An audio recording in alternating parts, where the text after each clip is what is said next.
Thank you very much, Gary, and thanks a million for pronouncing my name right.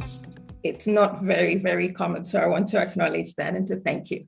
But let me start by really congratulating my dear sister, USG Christina Duarte, for a very successful but also very substantive ADS 2022. Kudos to you. Thank you for bringing us together, and thank you for what has happened over the last couple of weeks.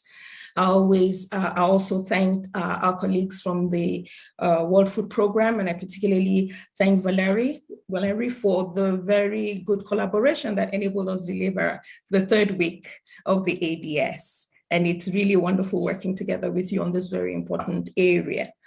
The high-level dialogue reiterates the importance of social protection systems in enhancing not just food security and nutrition, but the resilience of African countries. Our conversation today is very, very timely. The impact of COVID-19 on the world of work has been devastating and far-reaching. According to the most recent ILO monitor that was released on Monday, a couple of days ago, hours worked declined in Africa by 4.1% from the fourth quarter of 2019 to the first quarter of 2022. And this translates to the equivalence of about 16 million full-time jobs. This has exacerbated poverty. It has also exacerbated inequalities around gender, economic, and social.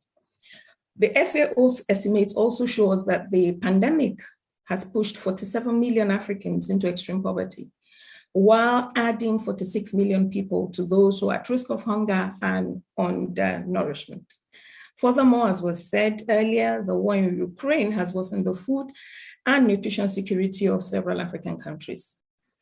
Climate change impacts, especially in rural, agricultural, and coastal communities, has continued to affect livelihoods, food, and nutrition securities. These multiple crises have exposed the glaring gaps in social protection and underscored the very worrisome consequences of the insufficient coverage of social protection, particularly among workers in the informal economy. And for Africa, this covers 83% of those who work. Social protection, as was indicated also earlier by Valerie, provides a crucial buffer by protecting families, enabling women and men to be resilient and to be able to proactively rebuild their lives, their communities, and societies. Excellencies, distinguished ladies and gentlemen, currently only 46.9% of the global population is effectively covered by the most basic form of social protection, which means that about 4.14 billion people are left unprotected. In Africa, the situation is even more dire, with only 17.4% being covered by the most basic form of social protection. This means that about 1.4 billion Africans have no access to the most fundamental, the most basic form of social protection. And this gap between what is required and what is available is totally unaccepted in the year 2022. And the pandemic has really helped to reveal the importance of us bridging the gap. And the huge coverage gap is associated with a significant underinvestment in social protection in Africa. The level of investment of social protection is only 5% of GDP in Africa, compared to the global average of 8.6%, and this is at 2020. During the conversation last week, the ADS conversation last week, a variety of stakeholders, including governments, workers, business, and those in the academia, all recognize the pressing need to address the root causes of the insecurities in Africa, as well as the instability. And they called for increased investments in social protection, particularly through domestic resource mobilization as a way of enhancing sustainability. The panel challenged all of us to do more. The panel also challenged all of us to do more now if we're to achieve the aspirations of the SDG 2030, as well as the AU Agenda 2063. Indeed, we must do things differently.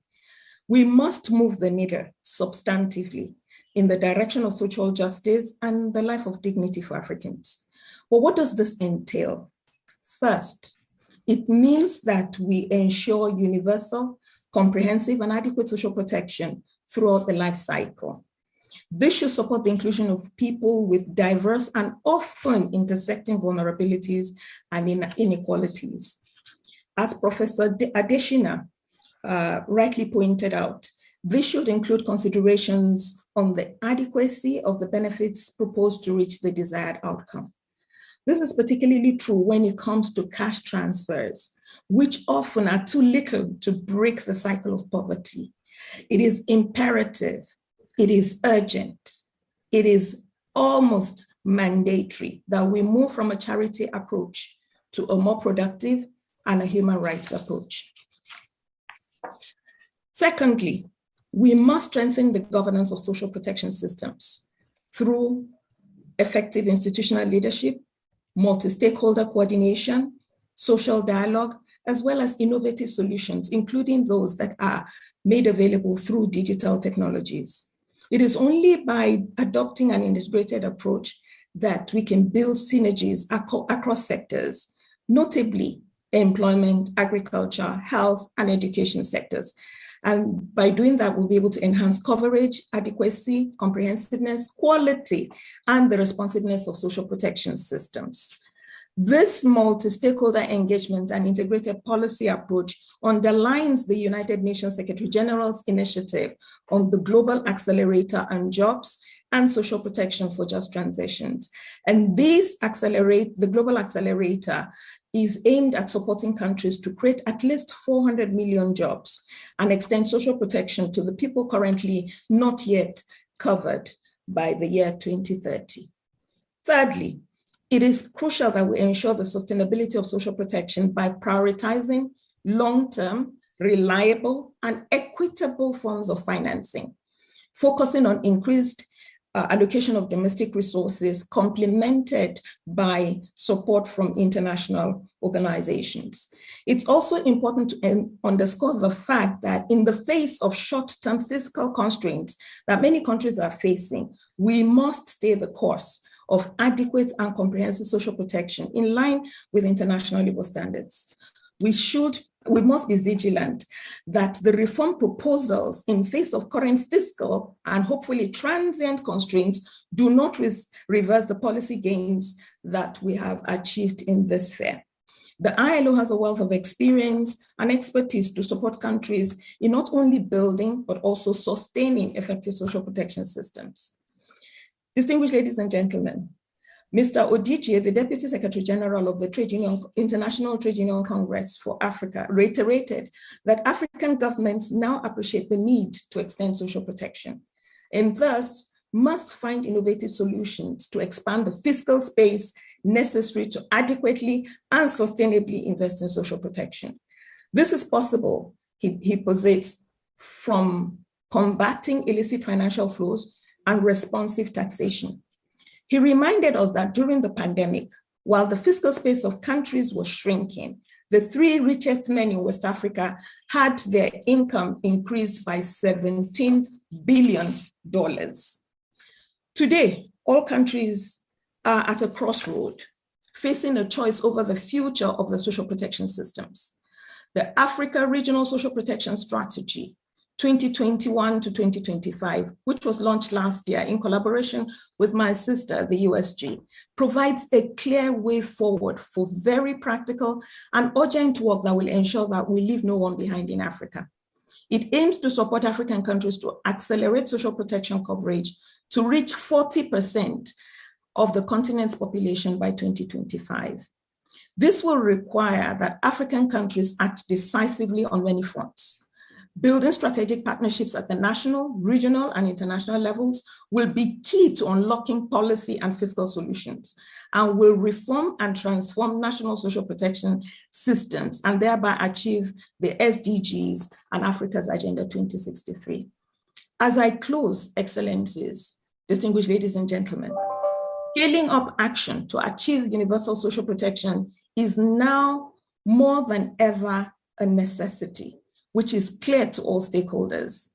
Please recall that last week, Universal social protection was identified as a key commitment, which was reiterated by the global community in the Durban Call for Action on the elimination of child labor. Now is the time for us to take decisive action and create the Africa we want. And we'll do this by accelerating social protection and pursuing a high road policy approach with vigor that will enable us have a renewed social contract in Africa. Thank you very much for your attention.